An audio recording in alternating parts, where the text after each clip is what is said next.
வணக்கம், நான் உங்கள் ராணி பேசுகிறேங்க. இன்றைக்கி திணை அரிசி தக்காளி சாதம் அப்படின்னு சொல்கிறேங்க.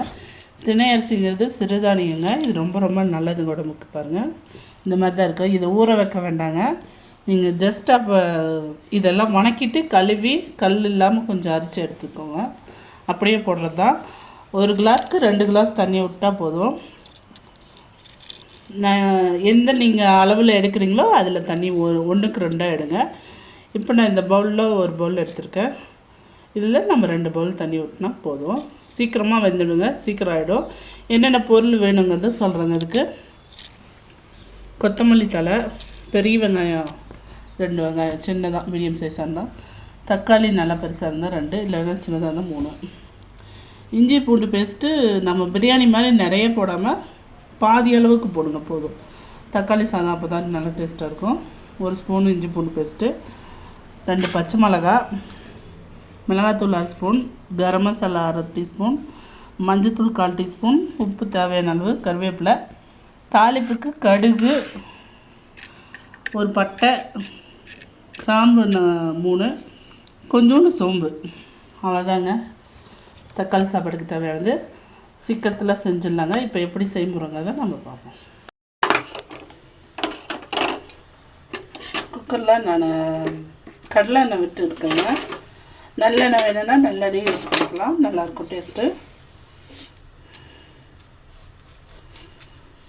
பச்சை மிளகாவை சென்டரில் கீறி போட்டுக்கோங்க. ஏன்னா அப்படியே போட்டோம் வெடிச்சிடும். புதுசாக சமைக்கிறவங்களுக்கு தெரியாது. கொஞ்சம் கீறி போட்டிங்கன்னா தான் வெடிக்காது. இப்போ தாளிப்புக்கு கொடுத்த இந்த கடுகு, சோம்பு, பட்டைக்கிராம்பு,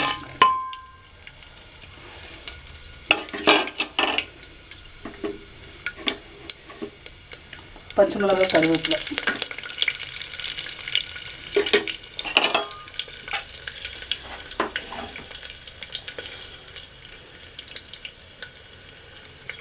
பச்சை மிளகாய் கருவேப்பிலை நல்லா ஃப்ரை அந்த இதெல்லாம் வெடிச்சதுக்கப்புறம் வெடிக்க. இப்போ நம்ம வெங்காயம், பெரிய வெங்காயம் கட் பண்ணி வச்சுக்கோல, அதை போட்டு வெங்காயம் நல்லா வதங்கணுங்க. அப்போ தான் தக்காளி சாப்பாடு நல்லாயிருக்கும். நல்லா வதக்கிக்கோங்க. நல்லா முக்கால் வெந்ததுக்கப்புறம் தான் நம்ம இஞ்சி பூண்டு பேஸ்ட் போடணும். வெங்காயம் பாதி வதங்கிடுச்சுங்க. இந்த இதில் நம்ம இப்போ இஞ்சி பூண்டு பேஸ்ட்டு வச்சு வச்சுருக்கோங்களா, வைப்போம்.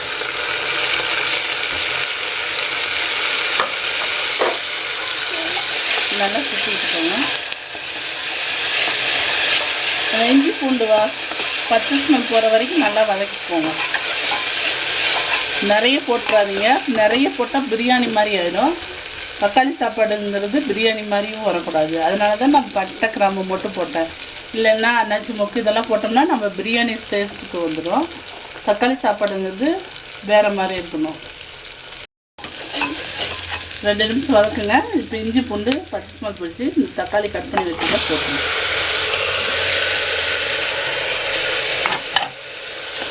தக்காளி போட்டு நல்லா வதக்குங்க. தக்காளி வெங்காயம் எல்லாம் சீக்கிரம் வதங்கணும்னா இந்த மசாலா பொடி, உப்பு போட்டோம்னா சீக்கிரம் வதங்கிடும். கூடவே மசாலா பொடியும் சேர்த்து போட்டுருவோம். காரம் பார்த்து போட்டுக்கோங்க. நம்ம 2 பச்சை மிளகாய் போட்டிருக்கோம். பச்சை மிளகாய் அது ஒரு டேஸ்ட்டு வருங்கிறதுக்காக தான் அது போட்டு மிளகாத்தூளும் கொஞ்சம் போட்டிருக்கோம். வெறும் பச்சை மிளகாய் போட்டிங்கன்னா அது ஒரு மாதிரி இருக்கும், இது ஒரு மாதிரி டிஃப்ரெண்ட்டாக இருக்கும். ரெண்டுமே அந்த பச்சை மிளகாவோட டேஸ்ட்டும் இருக்கும், மிளகாத்தூளோட டேஸ்ட்டும் இருக்கும். இந்த தக்காளி நல்லா வெந்து நல்லா கெட்டியாக தொக்கு மாதிரி வர வரைக்கும் நம்ம வதக்கணும். பாருங்கள், இது நல்லா திக்காக கொஞ்சம் கெட்டியாக இருக்குது. இந்த தக்காளி வெங்காயம்லாம் வந்தது சுருண்டு வருது பாருங்கள். இந்த ஸ்டேஜில் நம்ம கழுவி எடுத்து வச்சுருக்க அரிசியை இதில் போட்டுக்குவோம். திணை அரிசிங்க.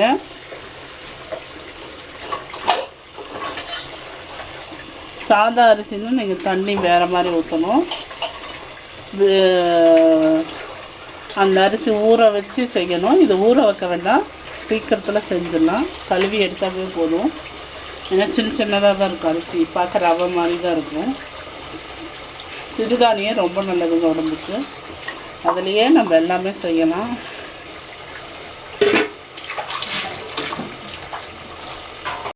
அரிசி போட்டு இப்படி நல்லா மிக்ஸ் பண்ணி விட்டுக்கோங்க.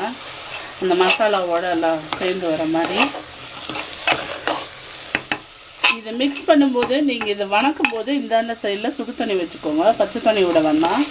ஏன்னா அந்த மசாலா எல்லாம் சேர்ந்தது பச்சை தண்ணி ஊற்றினோம்னா சப்புன்னு ஆகிடும், டேஸ்ட் இருக்காது தக்காளி சாதம். பாருங்கள் இந்த மாதிரி வர வரன்னு வந்துடும். இப்போ நம்ம வந்து தண்ணி விட்டுக்குவோம்.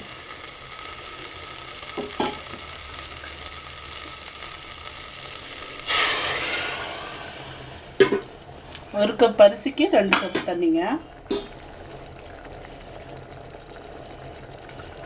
இதுவே நல்ல அரிசியாக இருந்தால் நீங்கள் ஊற வச்சு 2.5 ஊற்றணும். அரிசி எப்படி தண்ணி பழைய அரிசியாக இருக்கும் அதுக்கு தகுந்தாப்புல தண்ணி ஊற்றணும். இது நல்லா மிக்ஸ் பண்ணிக்கோங்க. மிக்ஸ் பண்ணிவிட்டு இந்த ஸ்டேஜில் கொத்தமல்லி இலையை போட்டுக்கோங்க.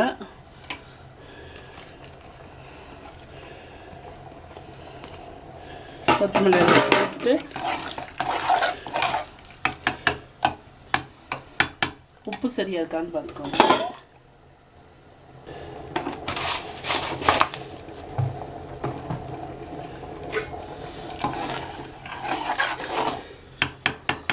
போட்டாச்சு இல்லைங்களா?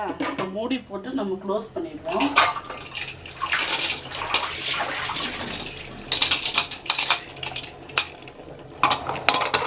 மூடி போட்டு க்ளோஸ் பண்ணி ஒரு சவுண்டு விட்டு ஒரு 3 நிமிஷம் சிம்மில் வைங்க போதும். பாருங்கள் சுடு தண்ணி விட்டதால டக்குன்னு விசில் வந்துடும்.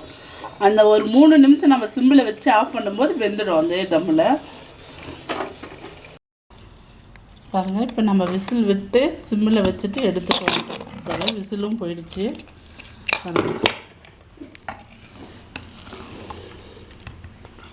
தக்காளி சாதம் நமக்கு ரெடி ஆகிடுச்சு. திணை அரிசி தக்காளி சாதம் ரெடி ஆகிடுச்சிங்க.